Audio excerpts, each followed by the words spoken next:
Hello students, welcome to Educatum classes. आज के video में हम सीखेंगे प्रेजेंट इंडेफिनिट टेंस। तो प्रेजेंट इंडेफिनिट टेंस कहाँ यूज़ होता है और कैसे इसका सेंटेंस फ्रेम बनता है, आइए उसको समझते हैं। सबसे पहले ये जानते हैं कि इसका आइडेंटिफिकेशन हम कैसे पहचानेंगे कि ये सेंटेंस प्रेजेंट इंडेफिनिट टेंस का होगा।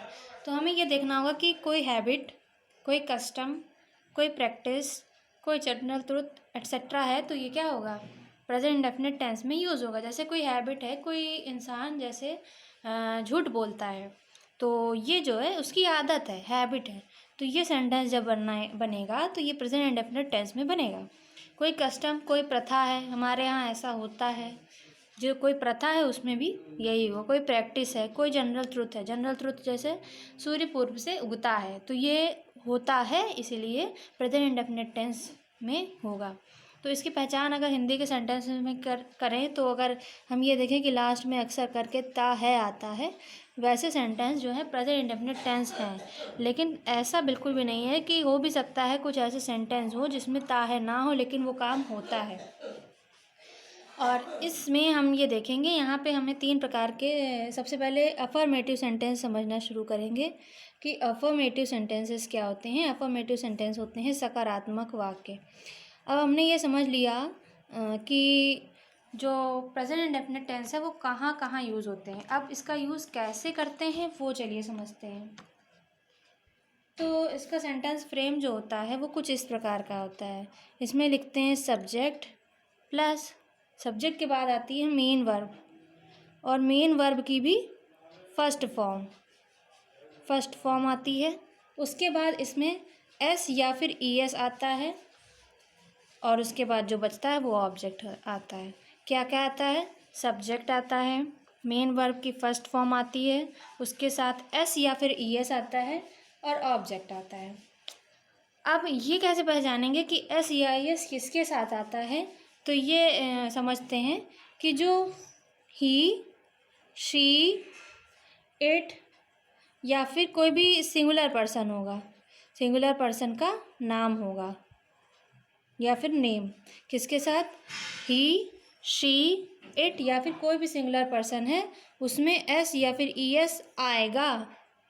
लेकिन अगर इसी की जगह पे कोई भी प्लूरल चीज़ें हों, जैसे आई तो सिंगुलर है मगर आई के साथ, आई को एज ए प्लूरल के कंसीडर करते हैं कि जो चीज़ें प्लूरल में लगती हैं वही आई में लगती हैं।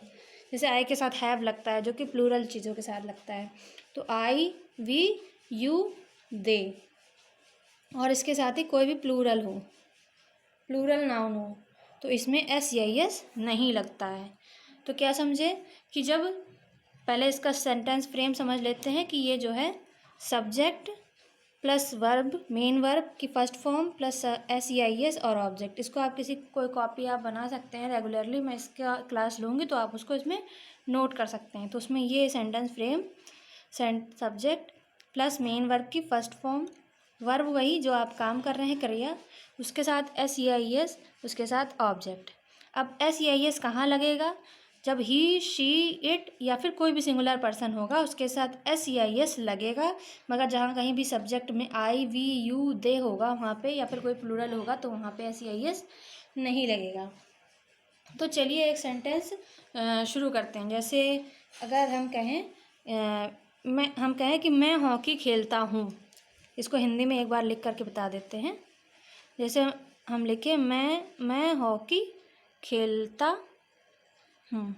अब आसानी से पहचान आ गया कि इसमें ता है लगा है, ता हूँ, कोई काम होता है, ये खेलता हूँ, मैं हॉकी खेलता हूँ, ये हैबिट है ना, मैं पढ़ता हूँ, तो मैं हॉकी खेलता हूँ। और इसमें मैं जो है, मैं की इंग्लिश क्या होती है, मैं की इंग्लिश होती है आई।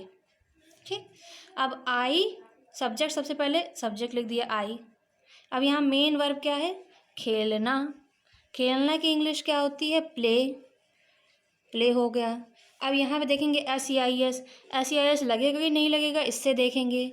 आई के साथ एस ई आई एस नहीं लगता है तो यहाँ एस ई आई एस नहीं लगेगा, तो आई प्ले, और ऑब्जेक्ट क्या बचा, हॉकी, तो I play hockey.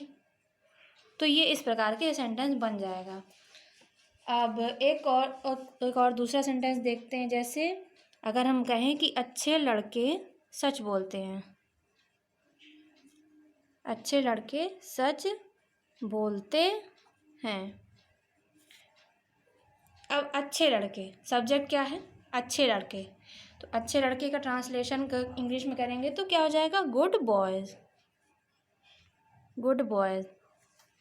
Main verb क्या है? सच बोलते हैं। तो इसमें सच वर्ब तो है नहीं, वर्ब क्या है? बोलना। बोलना की क्या हो जाएगी? स्पीक। स्पीक। और अच्छे लड़के तो प्लूरल है, तो प्लूरल के साथ SEIS नहीं लगेगा। फिर क्या क्या क्या बोलते हैं? ट्रुथ। तो गुड बॉयज़ स्पीक ट्रुथ। ठीक।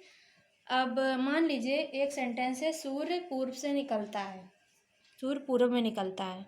अब इसमें हम हिंदी का सेंटेंस नहीं लिख रहे हैं, आप सेंटेंस से ही समझेंगे, क्योंकि हमेशा ट्रांसलेशन सेंटेंस से समझ के करेंगे। जैसे अगर हमें लिखना होगा सूर्य पूर्व से निकलता है, तो हम ऐसे ही बनाने की कोशिश करेंगे बिना हिंदी में लिखे। सूर्य, सूर्य मतलब सन, लेकिन सन जो है एक यूनिक ऑब्जेक्ट है या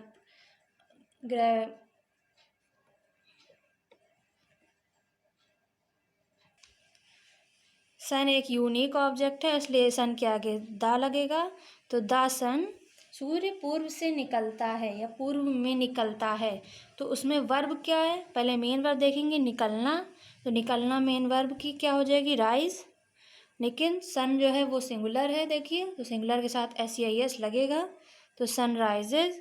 अब क्या बचा पूर्व में? तो इन द ईस्ट। ठीक है। तो इस प्रकार से सेंटेंस हो जाएगा। जैसे अब एक सेंटेंस, जैसे एक सेंटेंस हम कहें कि जो है अर्थ जो है, पृथ्वी जो है सूर्य के चारों ओर चक्कर लगाती है। तो इसको कैसे लिखेंगे? पृथ्वी सूर्य के चारों ओर चक्कर लगाती है। तो पृथ्वी के साथ द अर्थ चारों ओर चक्कर लगाती है, तो मूव हो जाएगा, मूव। मूव के साथ S लगेगा क्योंकि ये सिंगुलर है। मूव्स किसके चारों ओर? सन के चारों ओर, तो हो जाएगा अराउंड द सन। तो इस प्रकार से प्रेजेंट इंडेफिनिट टेंस का अफर्मेटिव में यूज़ किया जाता है। अब चलिए देखते हैं प्रेजेंट इंडेफिनिट टेंस के नेगेटिव सेंटेंस। अभी तक हमने देखे थे प्रेजेंट इंडेफिनिट टेंस के अफर्मेटिव सेंटेंस जो कि पॉजिटिव सेंटेंस थे। अब हम लोग देखेंगे प्रेजेंट इंडेफिनिट टेंस के नेगेटिव सेंटेंस। नेगेटिव सेंटेंस कैसे बनते हैं? देखिए, इसका पहले सेंटेंस स्ट्रक्चर समझ लेते हैं। इसमें होता है सब्जेक्ट, उसके बाद डू या डज, उसके बाद नॉट, उसमें वर्ब की फर्स्ट फॉर्म, उसमें ऑब्जेक्ट। यहाँ पे वर्ब की फर्स्ट फॉर्म में SEIS नहीं लगता है, बल्कि यहाँ डू या डज आ जाता है, और नॉट, फिर वर्ब की फर्स्ट फॉर्म, फिर ऑब्जेक्ट। अब यहाँ में जो डू या डज है, ये भी सेम वैसे ही काम करता है जैसे SEIS लगाते समय हम लोग कंसीडर करते थे कि जैसे SEIS किस में लगता था? ही, शी, इट या फिर कोई भी सिंगुलर नाउन होता था तो उसमें SEIS लगता था। तो यहाँ पर भी सेम वैसे ही हो जाएगा कि जब ही, शी, इट या फिर कोई नाम है तो उसके साथ लगेगा डज, और अगर आई, वी, यू और दे ये है, या फिर कोई इनके साथ ही प्लूरल नाउन है, तो इनके साथ लगेगा डू। कैसे याद रखेंगे? ही, शी, इट ये सारे तो सिंगुलर हैं, इनके साथ ही कोई भी सिंगुलर होगा, मतलब कोई भी सिंगुलर चीज़ें हैं तो वहाँ डज लगेगा, लेकिन कोई भी प्लूरल चीज़ें हैं तो वहाँ पर डू लगेगा। बस आई को याद रखना है कि आई में भी डू लगेगा। आई सिंगुलर है फिर भी इसमें लगेगा डू। ठीक है। और एक चीज़ और याद रखनी है कि जब नेवर का यूज़ होता है तब इसमें डू या डज का यूज़ नहीं होता है, और साथ ही साथ इसमें क्या है, वर्ब की फर्स्ट फॉर्म में ही SEIS जोड़ देते हैं। इसमें वर्ब की फर्स्ट फॉर्म में ही S या फिर ES जोड़ देते हैं। ठीक है। तो सबसे पहले एक सेंटेंस करते हैं कि जैसे हम क्रिकेट, जैसे हमने ये सेंटेंस देखा था कि मैं हॉकी खेलता हूँ, इसी का नेगेटिव बनाते हैं। मैं हॉकी नहीं खेलता हूँ। अब आप बताइए, अगर आपको बनाना आ रहा है तो इस वीडियो को पॉज कर दीजिए, अपनी कॉपी में बना लीजिए, तब फिर मेरे से मैच करिए। जैसे आया मैं हॉकी नहीं खेलता हूँ, तो मैं सबसे पहले स्ट्रक्चर पर चलेंगे। मैं आई, हॉकी नहीं खेलता हूँ, यहाँ पे डू या डज, तो अब आई के साथ क्या लगेगा? डू लगेगा, हमें पता है, आई डू।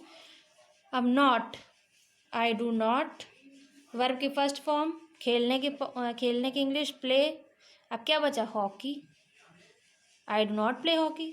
अब इसको आराम से बोलेंगे, I do not play hockey. अब इसको कहने को सोचिए, जैसे अगर आपसे कोई कहे ये करते हो, I don't do it, I don't इसी को बना देते हैं शॉर्ट में जब कर देते हैं, तो ये हो जाता है डोंट। डोंट डू दिस, ऐसा मत करो, ऐसे कहते हैं, तो ये डू नॉट को ही मिला करके डोंट बना देते हैं, तो इसको ऐसे बोल सकते हैं, आई डोंट प्ले हॉकी। तो इस प्रकार से प्रेजेंट इंडेफिनिट टेंस के नेगेटिव सेंटेंस का बनते हैं। अगर एक और सेंटेंस देखते हैं कि जैसे एक सेंटेंस है, शीला अच्छा नहीं गाती है,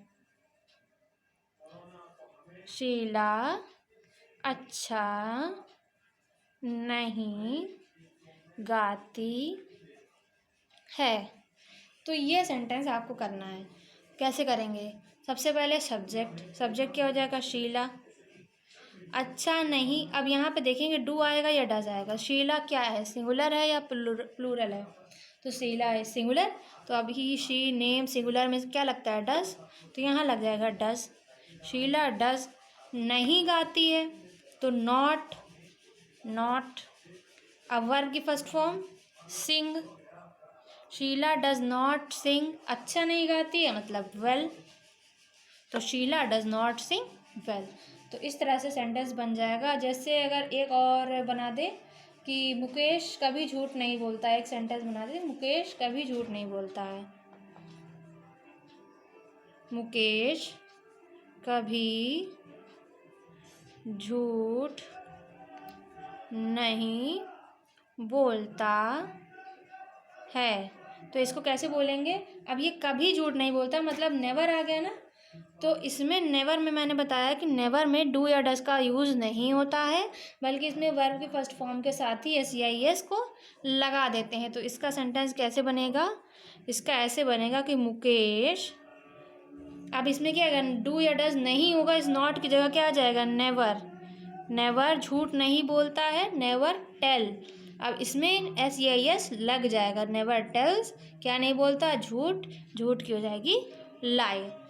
तो आशा करते हैं ये समझ में आ गया होगा। पहले का सब प्रेजेंट इंडेफिनिट के अफर्मेटिव सेंटेंसेस का स्ट्रक्चर है, सब्जेक्ट की मेन वर्ब, फिर एस या एस, उसके बाद ऑब्जेक्ट। इसमें एक सब्जेक्ट सेंटेंस के हिसाब से रखेंगे और दूसरे का है नेगेटिव का है सब्जेक्ट के साथ डू या does plus not plus verb के फर्स्ट फॉर्म प्लस ऑब्जेक्ट। तो इतना हमें करना है। इसके बाद हम क्या करेंगे, इन्हीं के इंट्रोगेटिव सेंटेंसेस देखेंगे।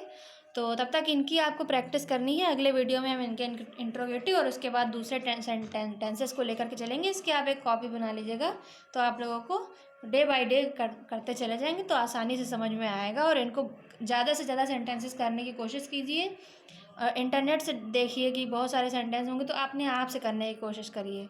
अगर वीडियो समझ में आया हो, कुछ अच्छा लगा हो, तो इसको लाइक ज़रूर कर देना, चैनल को सब्सक्राइब कर देना और बेल भी दबा देना, क्योंकि जब बेल दबाओगे आप लोग तो जब भी मैं कोई वीडियो डालूंगी आप लोगों को नोटिफिकेशन चला जाएगा। अगर नहीं समझ में आता है तो मुझे कमेंट करके बताओ और कमेंट में अपना इंट्रोडक्शन दे दो, ताकि हम जान जाएँ कि कौन कौन से लोग मुझसे चैनल से जुड़े हैं। और ज़्यादा जुड़ने के लिए तो इंस्टाग्राम का चैनल है educatum247, उस पर फॉलो कर लो। उस पर अगर कोई भी क्वेरी है उस पर मैसेज कर दो, मैं देख लूँगी। Thank you for watching this video.